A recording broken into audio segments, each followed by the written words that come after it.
Hello friends, good morning. You welcome my YouTube channel Solo Survivor. I hope you are totally fine. दोस्तों मैं आज आपके लिए एक न्यू जर्नी लेके आया हूँ जो है कि पूरे पहाड़ों के बीच पहाड़ों की गोद में कार्तिक स्वामी। और ये जो कार्तिक स्वामी है ये पड़ता है उत्तराखंड के रुद्रप्रयाग डिस्ट्रिक्ट में। और ये जगह अपने आप में बहुत ही अच्छा स्टेटस और प्रोफाइल रखती है। ये जगह काफ़ी हाइट की प्लेस पे और बहुत ही अच्छी सुंदरता यहाँ पर है। तो प्रकृति के सारे नज़ारे यहाँ पर देखने को मिल जाते हैं अच्छे से अच्छे। तो चलिए फ्रेंड्स, मैं आपको दिखाता हूँ और सैर करवाता हूँ आज कार्तिक स्वामी की।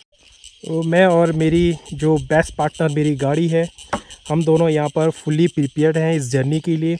और मेरी गाड़ी और मैं पूरी तरह से वेल एनर्जेटिक है। तो फ्रेंड्स, आपको जो ये बर्फ़ से ढका हुआ पहाड़ दिख रहा है, इसके जस्ट लेफ़्ट साइड में ही तुंगनाथ मंदिर है। और तुंगनाथ मंदिर सबसे हाई शिव टेम्पल माना जाता है इंडिया में और वर्ल्ड में भी। और ये इससे आगे फिर पूरी की पूरी बर्फ़ से ढकी हुई हिमालय, जो कि बहुत ही लंबी बेल्ट अपने आप में रखता है। और ये जो है ये चौखंबा है दोस्तों। और इसके जस्ट बगल पे ये जो चोटी दिख रही है ये नंदा देवी पर्वत है।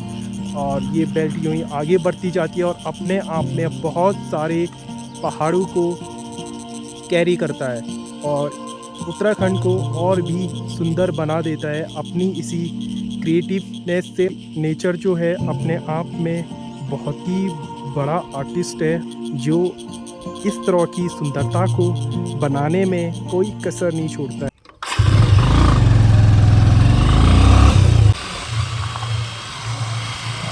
तो फ्रेंड्स, मैं हूँ अभी चमोली डिस्ट्रिक्ट के एक छोटे से टाउन में जिसका नाम है पोखरी। और ये एक बहुत ही सुंदर हिल स्टेशन है। आप इसका नज़ारा देख सकते हो। यहाँ पर विंटर सीज़न में बहुत ही हैवी स्नोफॉल होता है और अभी इस वक्त भी बहुत ठंड हो रही है।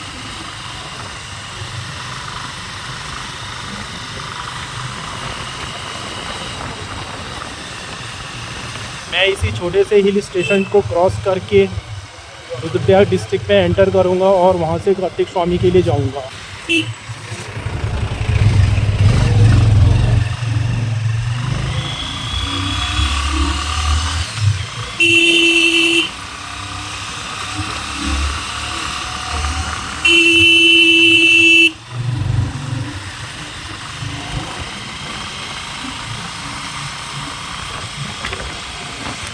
सो फ्रेंड्स, ये रहा चमोली डिस्ट्रिक्ट का पोखरी नाम की जगह। जैसे कि मैंने आपको बताया था कि यहाँ पर एक छोटा सा टाउन है, हिल स्टेशन है। तो मैं इसे क्रॉस कर चुका हूँ और अब रुद्रप्रयाग वाले डिस्ट्रिक्ट में एंटर करने जा रहा हूँ। तो ये रहा ये एक प्यारा सा बहुत ही अच्छा हिल स्टेशन। यहाँ पर बहुत सारी फैसिलिटीज़ अवेलेबल हैं, जैसे कि ये यहाँ पर हेलीपैड नज़र आ रहा है और भी बहुत सारे गवर्नमेंट डिपार्टमेंट यहाँ पर हैं। और ये जो दोस्तों सबसे टॉप में जो दिख रहे हैं ये जंगलों के बीच, ये क्या है? ये अंग्रेज़ों के ज़माने का कॉलेज है, ये जो आपको दिख रहा है यहाँ पर। तो ये जो टाउन है बहुत ही बड़ी विरासत को अपने आप में समेटे हुए है। और ऊपर से जो ये सीढ़ीदार खेत यहाँ पर दिख रहे हैं पूरी तरह से भरे पड़े हैं इस पहाड़ के ऊपर। ये पहाड़ों की सुंदरता में चार चांद लगा देते हैं।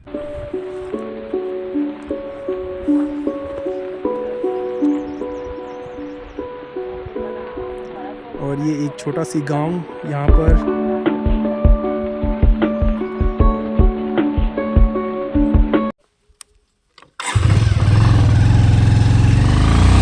तो फ्रेंड्स, जिस तरह से कि मैं आपको बता चुका हूँ, मैं उस हिल स्टेशन से काफ़ी आगे निकल आया हूँ। तो जिस तरह के देखा जाए कि साल की है जो ये है अप्रैल का मंथ है या फिर मई आने ही वाला है, तो शहरों में बहुत ही ज़्यादा गर्मी हो रही है। वहाँ पे कूलर फैन एसी का यूज़ होने लगा है। तो यहाँ पर इस वक्त इतनी ठंड है फ्रेंड्स कि मैं खुद ही जैकेट पहन के आया हूँ।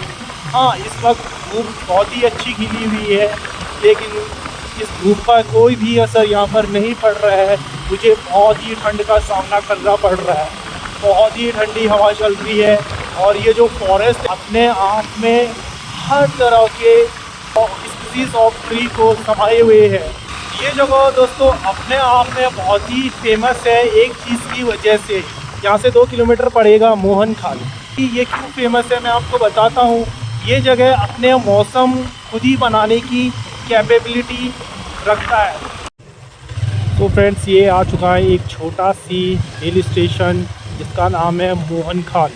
और ये मोहन खाल जस्ट यहाँ से आगे ही रुद्रप्रयाग, गुप्तकाशी, केदारनाथ, सोनप्रयाग, बांसवाड़ा, गौरीकुंड, इस सब के लिए ये हिल स्टेशन एक वे प्रोवाइड करवाता है। यहाँ से भी हम इन सारी जगहों पे जा सकते हैं।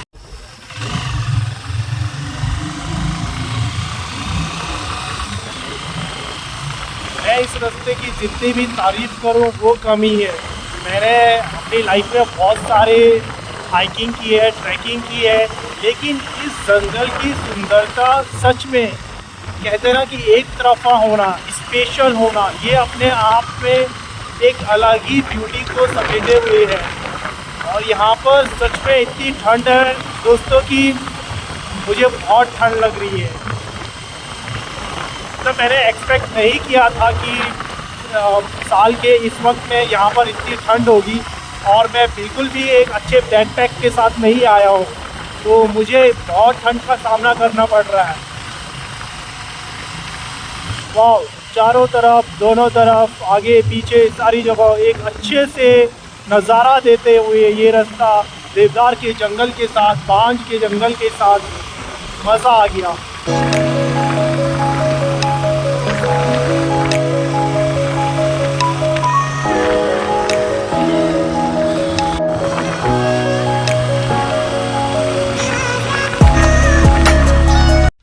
सो फ्रेंड्स, जैसे कि मैं आपको बता रहा था यहाँ पे कितनी ठंड है। बहुत ही ज़्यादा ठंडी बर्फ़ीली हवाएं चल रही हैं। हालांकि बर्फ़ तो बहुत ही दूर के पहाड़ों पे गिरी है, लेकिन यहाँ पर टेम्परेचर इतना डाउन है कि बहुत ठंड हो रही है। और इस डेंस फॉरेस्ट की वजह से भी यहाँ पे टेम्परेचर काफ़ी डाउन है। और ऑलरेडी ये जो जगह है ये सी लेवल से काफ़ी एबव की हाइट को कैरी करता है। तो मुझे यहाँ पे रुकना पड़ा कैप पहनने के लिए, क्योंकि मुझे बहुत ज़्यादा ठंड लग रही थी। तो चलिए आगे बढ़ते हैं। सो फ्रेंड, जैसे कि मैं आपको बता रहा था यहाँ पे बहुत ज़्यादा ठंड है, मुझे कैप पहनने पड़ रही है और बहुत ठंड लग रही है। तो शायद आपको लग रहा होगा कि मैं ऐसे ही कह रहा हूँ। तो इसका सबूत ये है दोस्तों, देखिए अभी साल का अप्रैल चल रहा है मंथ, और यहाँ पर अभी भी बुरांस के फूल अवेलेबल है। तो इसका ये मतलब है कि बुरांस के फूल अवेलेबल होने का मतलब ये है कि यहाँ पर टेम्परेचर इतना डाउन है। अगर हाई टेम्परेचर होता तो ये फूल कब के ही मैच्योर हो के फॉल डाउन हो चुके होते। तो देखिए कितने सुंदर सुंदर फूल अभी भी यहाँ पर अवेलेबल है। ये है डाउन टेम्परेचर का सबूत। तो दोस्तों फाइनली मंजिल काफ़ी करीब है। मुझे कार्तिक स्वामी का जो माउंटेन है वो मुझे यहाँ से नज़र आ रहा है, और वो ये है। तो मुझे इसके टॉप में चढ़ना है। तो अभी तो मैं रोड हेड पे हूँ, मैं अपनी गाड़ी को पार्क करूँगा और उसके बाद चढ़ाई शुरू करूँगा। तो चलिए चलते हैं। तो फ्रेंड्स, ये एक और छोटा सी हिल स्टेशन यहाँ पर आता हुआ, और इसका नाम है कनकचौरी। तो दोस्तों ये जो छोटे छोटे हिल स्टेशन होते हैं पहाड़ों में, ये पहाड़ों की लाइफ लाइन होती है। यही छोटे छोटे स्टेशन टूरिज्म को सर्कुलेट करते हैं और इन्हीं के बलबूते पे पहाड़ों की इनकम चलती है। तो ये आ चुका है कार्तिक स्वामी का गेट। ये मंदिर का वे है, यहाँ पर बहुत सारी चीज़ें दिखती हुई। तो फ्रेंड्स, मैं कर चुका हूँ अपनी गाड़ी को पार्क और पहुँच चुका हूँ कार्तिक स्वामी की पे। तो फ्रेंड्स, जो ही मैंने अपनी गाड़ी को यहाँ पर पार्क किया, तो पार्क करने के साथ ही मुझे एक बहुत ही अच्छा नज़ारा मिला। जितनी भी जर्नी की थकान थी वो सारी की सारी उतर गई। वो है ये चीज़।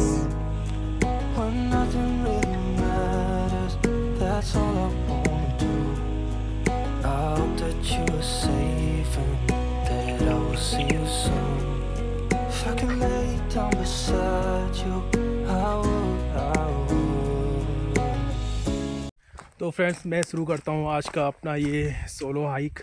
तो स्पेशल बात ये है कि मैं इस जर्नी पे बिल्कुल भी अपना बैकपैक के साथ नहीं आया हूँ। मैं ना ही अपना टेंट, मैट्रेस और जितने भी सारे गैजेट्स यूज़ होते हैं एक हाइकिंग के लिए, मैं इसके बिना ही जा रहा हूँ। क्योंकि ये एक छोटी सी हाइकिंग है, तो उम्मीद है कि मैं इसे बहुत जल्दी कंप्लीट कर लूँगा। तो देखते हैं कि ये हाइक कैसी रहती है, मैं आपको बताते रहूँगा। ये जगह सच में बहुत ही सुंदर है और इसके चारों तरफ बस बर्फ़ के पहाड़ी पहाड़ हैं। इसीलिए तो मैं सोचूं कि यहाँ पर साल के इस वक्त में भी इतनी ठंड क्यों हो रही है। चौखंबा तो मेरे इतने करीब है, ऐसा लग रहा है कि अगर हाथ आगे बढ़ाऊँ तो हाथ टच कर जाऊँ। इस जर्नी के लिए पहले से ही बहुत एक्साइटेड था। मैंने बहुत पहले सोचा था कि मुझे यहाँ जाने का मौका कब मिलेगा, कब वो चांस आएगा। तो फाइनली मैं यहाँ पे पहुँच चुका हूँ और इस रास्ते में जो स्टोन पिचिंग हुई है वो बहुत ही प्यारा नज़ारा दे रही है। और इसके जो चारों तरफ जंगल ही जंगल है वो और भी मज़ेदार लग रहा है। तो दोस्तों मैं अभी इतनी दूर हूँ और सामने जो चोटी नज़र आ रही है वो कार्तिक स्वामी है।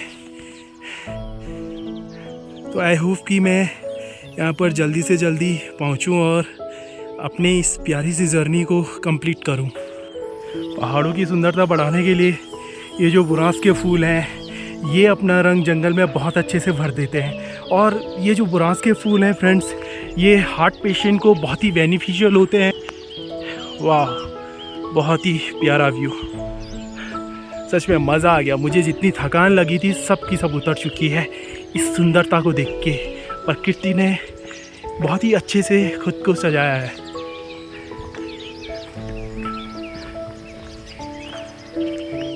तो मैं इस जर्नी का 1/3 रूट क्रॉस कर चुका हूँ और थोड़ा सी रेस्ट करने के लिए यहाँ पर रुका हूँ। रेस्ट का मतलब दोस्तों है, ऐसी हाइकिंग पे ये नहीं होता है कि आप पालती मार की ज़मीन पे बैठ जाओ या फिर आप लेट जाओ। मैंने बहुत सारे लोगों को देखा है वो इस तरह की एक्टिविटीज़ करते हैं। रेस्ट करने का मतलब होता है ऐसी हाइकिंग पे कि आप स्टैंड पोजीशन में रेस्ट कीजिए। स्टैंड पोजीशन में रेस्ट करने से होता ये है कि हमारी जो बॉडी का पूरी मांसपेशियाँ होती हैं वो सिकुड़ती नहीं है और एकदम से ठंडी नहीं पड़ती है। क्योंकि हम फिर से जब उठते हैं और जर्नी को स्टार्ट करते हैं तो हमारी बॉडी बहुत पेन करती है और इससे हमें दिक्कत हो जाती है, हमारी स्टेमिना काफ़ी डाउन हो जाता है। तो आप ऐसा बिल्कुल भी मत कीजिएगा। तो फ्रेंड्स इस रूट में छोटे छोटे रेस्ट शेल्टर बने हुए हैं टूरिस्टों के लिए, तो यहाँ बैठ के रेस्ट कर सकते हैं और फिर से अपनी जर्नी को कंटिन्यू कर सकते हैं। ये जो रेस्ट शेल्टर बने हुए हैं इनमें कोशिश ये की गई है कि इन्हें नेचुरलिटी के साथ बनाएं, जो कि स्टोन पिचिंग के साथ किया गया है और बहुत ही प्यारा स्टोन मेसनरी के साथ इसे बनाया गया है। ये एक बहुत ही अच्छा अरेंजमेंट है टूरिस्टों के लिए। इस जगह की मान्यता ये भी है दोस्तों कि यहाँ पर भगवान को कॉस्मेटिक की सारी चीज़ें चढ़ाई जाती हैं। जितने भी यहाँ पर भक्त आते हैं उनके द्वारा ये चूड़ियाँ, बिंदियाँ और रेड कलर की ये जो भगवान को चढ़ाए जाते हैं चुनरियाँ, ये सब पूरे रास्ते आपको ये देखने को मिलेंगे। और साथ ही साथ ये बुरांस तो मिलेंगे ही मिलेंगे, जो कि बहुत ही मज़ेदार व्यू हमें देता है। इस तरह की श्रद्धा हर एक भक्त यहाँ पर अपनी भक्ति के रूप में पूरी करता है भगवान के लिए। हर एक पेड़ पे कॉस्मेटिक की चीज़ें लगी हुई हैं। ये पूरे रूट पे ऐसी दिखेगा। यहाँ पर ये रास्तों में जहाँ था ये जो मेटल के डस्टबिन रखे गए हैं, ये एक बहुत ही अच्छी बात है कि इस तरह के डस्टबिन इस रूट पे रखे गए हैं। वरना मैंने देखा है लोगों को कि लोग प्लास्टिक को यूं ही थ्रो आउट कर देते हैं कहीं भी अर्थ सरफेस पे। उन्हें फ़र्क ही नहीं पड़ता है इस पृथ्वी के बारे में कि क्या होगा हमारा फ्यूचर और किस तरह से इतना पॉल्यूशन हो रहा है और हम ह्यूमन स्पीसीज़ को कितना मुश्किलों से सरवाइव करना पड़ रहा है। उन लोगों को समझ ही नहीं आता है, पता नहीं वो कब और कैसे समझेंगे। तो दोस्तों आप हमेशा इसी तरह डस्टबिन में कूड़ा डालें और इस चीज़ को फॉलो करें। It's my humble request to you. तो फ्रेंड्स, आपको इस जंगल में एक साउंड सुनाई दे रही होगी। कुछ इंसेक्ट्स हैं जो हल्के शायरन की तरह आवाज़ कर रहे हैं, और यही आवाज़ हमें बताती है कि जंगल एक्टिव है और जंगल हमेशा ज़िंदा रहता है, और नेचर हम इंसानों से ज़्यादा एक्टिव है। यही चीज़ एक वाइल्ड एक्सप्लोरर, एक एडवेंचर लवर को अपनी तरफ खींचती है। मैंने अपने इस जर्नी में मोस्टली ये देखा है कि कम से कम 100 मीटर की दूरी पे ये मेटल का डस्टबिन रखा हुआ है। ये एक बहुत ही अच्छी बात है। मैं सैल्यूट करता हूँ उन लोगों को जिन्होंने ये अरेंजमेंट किया है और इस जंगल का इतना ख्याल रखा है। इस चीज़ से कम हमें सीखना चाहिए, हर लोगों को सीखना चाहिए कि जंगल हमारे लिए कितना इम्पोर्टेंट है, नेचर कितना इम्पोर्टेंट है। तो मैं काफ़ी टॉप में पहुंच चुका हूं। मुझे लग रहा है मंजिल काफ़ी करीब आ चुकी है, जो कि कार्तिक स्वामी टेम्पल मेरा एम है, मुझे वहां पहुंचना है। तो जस्ट इस पहाड़ी के पीछे एक बहुत ही अच्छा नज़ारा है जो कि मैं आप लोगों को दिखा रहा हूँ। ये पहाड़ों की गोद में छोटे छोटे गांव बसते हुए, रोड्स और सीढ़ीदार खेत नज़र आते हुए एक बहुत ही प्यारा नज़ारा है। तो फ्रेंड्स, मैं काफ़ी देर से बस चल ही रहा हूँ और थोड़ा सी भी रुका नहीं, स्टे नहीं किया है।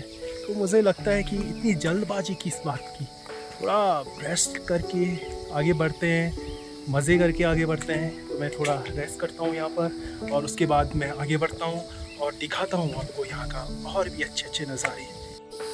इस तरह की जर्नियों का अपने आप में एक बहुत बड़ी खासियत है। जब सामने एक इस तरह के माउंटेन हो जो पूरी तरह से बर्फ़ से ढके। और मैं आपको एक बात बता दूं कि जो ये बर्फ़ है, ये सीजनेबल बर्फ़ नहीं है, ये सदाबहार बर्फ़ है। यहाँ साल के पूरे महीने बर्फ़ ही बर्फ़ रहती है, ये कभी पिघलती नहीं है। और जब रास्तों पे इस तरह के फूल हो, इस तरह की पत्तियाँ गिरी हो, तो ये और भी मज़ेदार जर्नी को बना देता है और एक बहुत ही रिलैक्स फील करवाता है।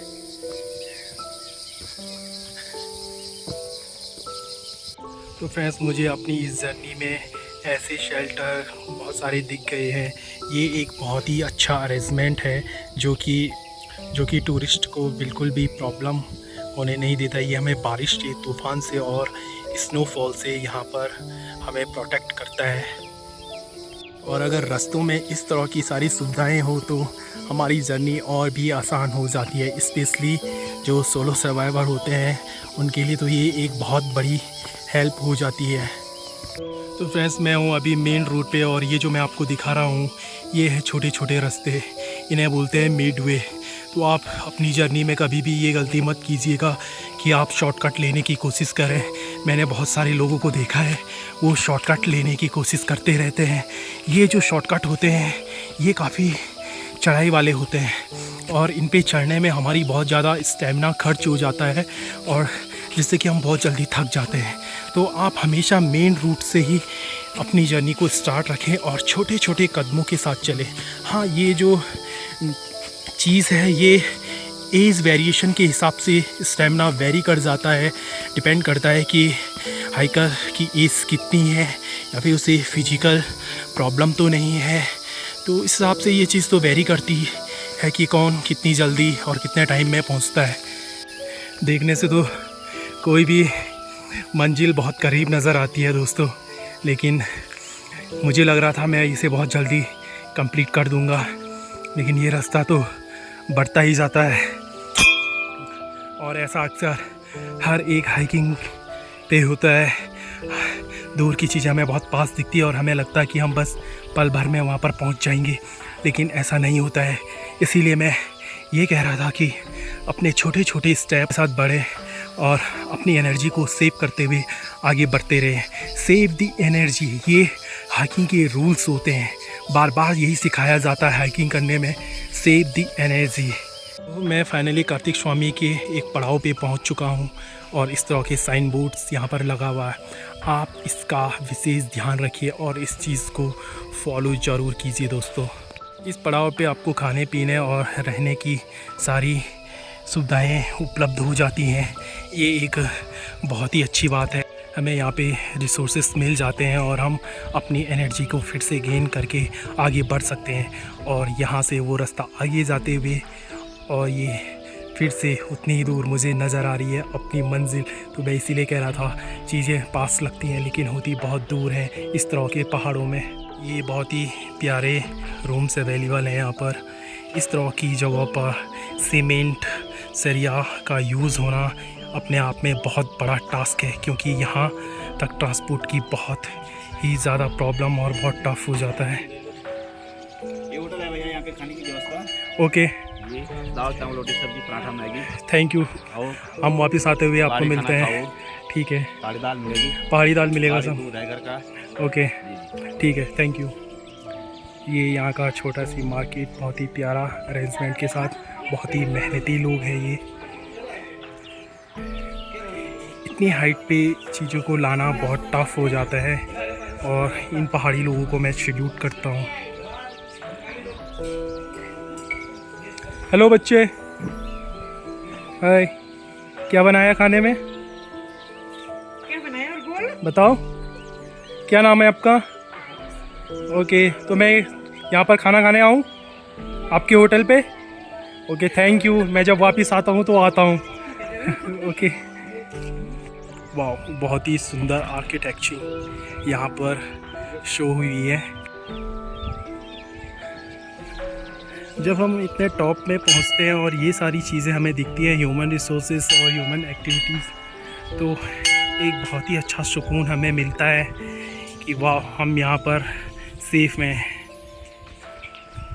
ये बहुत ही प्यारे स्टेप्स यहाँ पर स्टार्ट होते हुए स्टोन पिचिंग के साथ, ये सारे नेचुरल सोर्स से मटेरियल यहाँ पर यूज़ किया गया है, जो कि इस तरह की जगहों पे एक जान डाल देती है। बंदर तो हमें हर जगह मिल जाते हैं और ये शाइन है एक बेस्ट सर्वाइवर का। अगर जहाँ बंदर है तो वहाँ जीने के हालात हमेशा अच्छे होते हैं।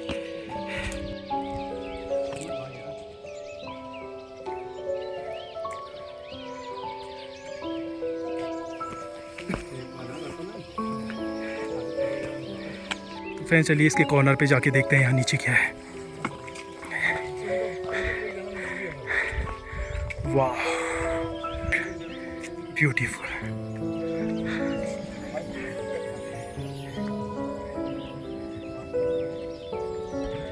जो ये आपको ये गांव दिख रहा है, ये है रुद्रप्रयाग डिस्ट्रिक्ट का गांव।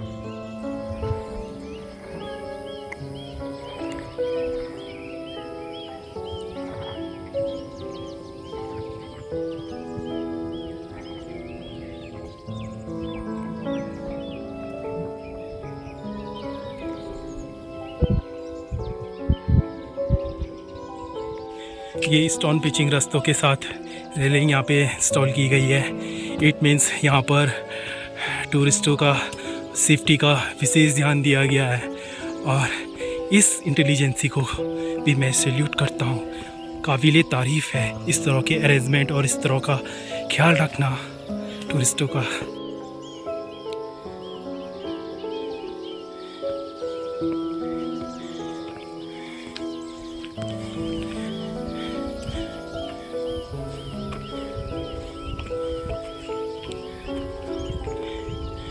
यहाँ पर बहुत सारे श्रद्धालु भी आज आए हैं। मुझे लग रहा था ये रूट तो बिल्कुल खाली होगा, लेकिन ये जगह अपने आप में इतनी फेमस है, इतनी प्यारी है। यहाँ पर साल के मैक्सिमम टाइम हर समय श्रद्धालु आते रहते हैं, क्योंकि इसकी सुंदरता अपने आप में बेतोड़ है।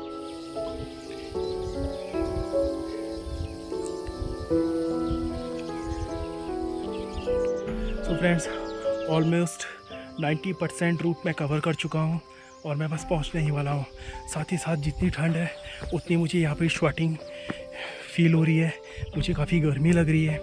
लेकिन आप जब भी किसी हाइकिंग पे हो तो ऐसा बिल्कुल भी मत कीजिए कि आप अपने वार्मर को, आप अपने जैकेट्स विंड चैटर को रिमूव कर दो। इससे होता क्या है कि जो हमारा स्वेट होता है एकदम से वेपराइज हो जाता है और हमारा बॉडी टेम्परेचर एकदम से डाउन चला जाता है, जिससे कि बॉडी मैकेनिज़्म एकदम से चेंज हो जाता है और हमारी तबीयत ख़राब हो सकती है।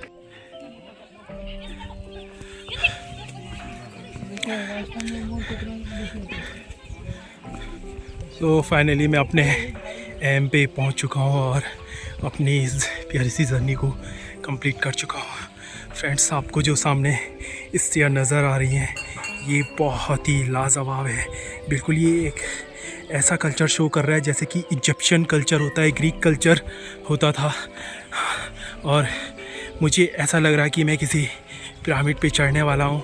ये अपने आप में एक बहुत ही प्यारा एक्सपीरियंस, लाइफ एक्सपीरियंस है मेरे लिए।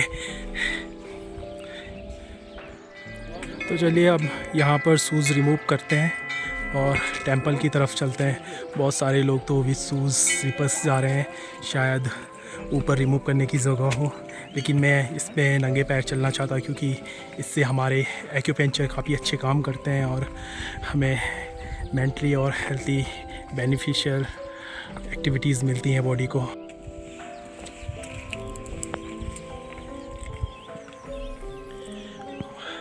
बहुत ही अच्छे स्टोन पिचिंग के साथ ये इस माउंटेन की सुंदरता को और भी चार चांद लगाते हुए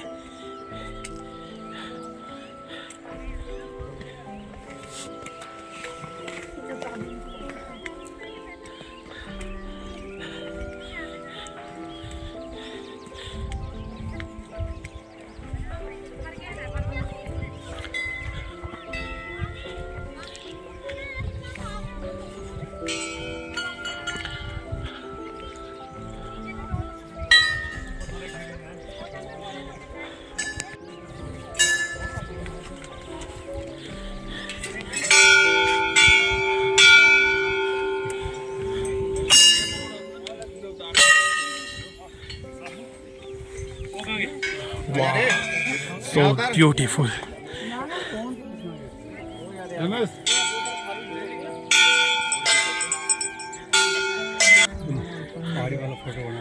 Top of mountain, this beautiful temple, fully meditated place.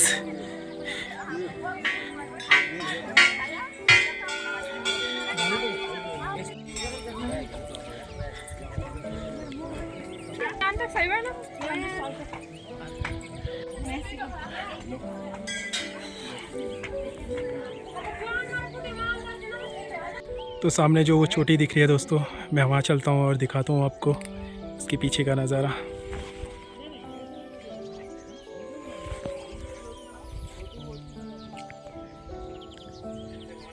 ये चारों तरफ स्नो बेल्ट को देख के तो सच में बहुत ही रिलैक्स फील हो रहा है और बहुत ही मज़ा आ रहा है। ये सारी थकान को दूर कर देने वाला नज़ारा है।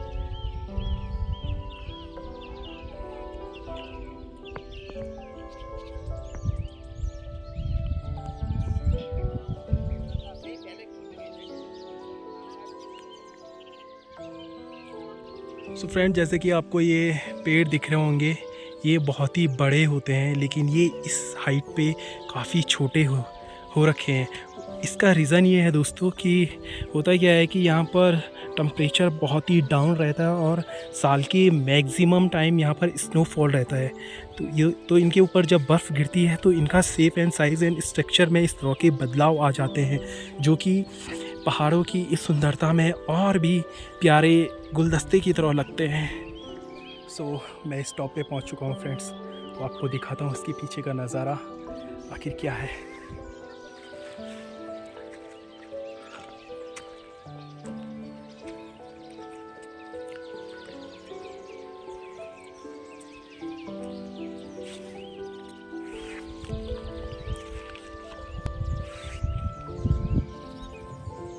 तो फ्रेंड्स, जितनी भी ये माउंटेन बेल्ट्स दिख रही है आपको स्नोलैंड से फुलफिल होते हुए, ये पूरे उत्तराखंड को चाइना से प्रोटेक्ट करता है।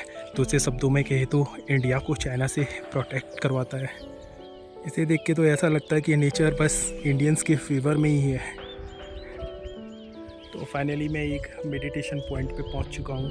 मैं यहाँ पर थोड़ी देर के लिए स्टे करूँगा, रेस्ट करूँगा और थोड़ा मेडिटेशन करूँगा। उसके बाद मैं अपनी जर्नी को आगे बढ़ाऊँगा और आपको आगे की जर्नी को शो करवाऊँगा। मेरे ख्याल से मुझे इस स्पॉट पे बैठना चाहिए और सामने का नज़ारा ये होगा।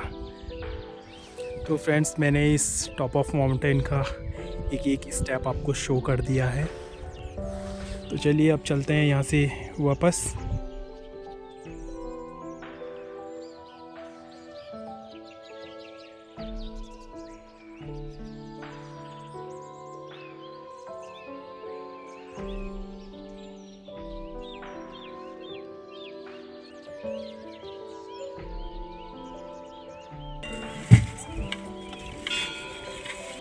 तो फ्रेंड्स, मैं आपको दिखा चुका हूँ पूरे टेंपल का व्यू।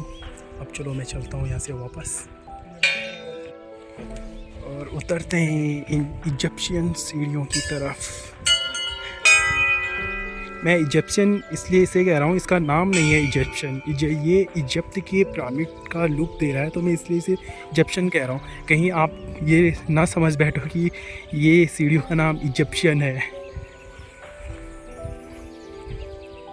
अब मैं नीचे उतर चुका हूँ और ऊपर मैं भगवान के दर्शन करके आ चुका हूँ, पूजा कर चुका हूँ। पूजा का वो वीडियो मैं आपको बता नहीं पाया क्योंकि वहाँ पर कैबेजिंग करना अलाउ नहीं था।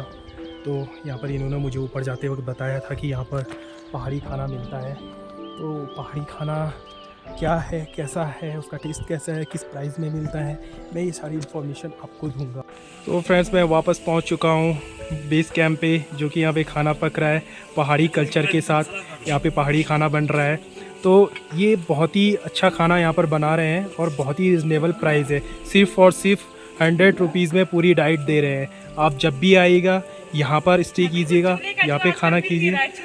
अच्छा हाँ, सबसे अच्छी बात तो ये है कि ये चूल्हे का टेस्ट हमें देंगे और ये टेस्ट अलग ही अल्टीमेट लेवल का होता है। तो चलिए मैं खाना खा के टेस्ट करके आपको बताता हूँ कि इसका टेस्ट कैसा।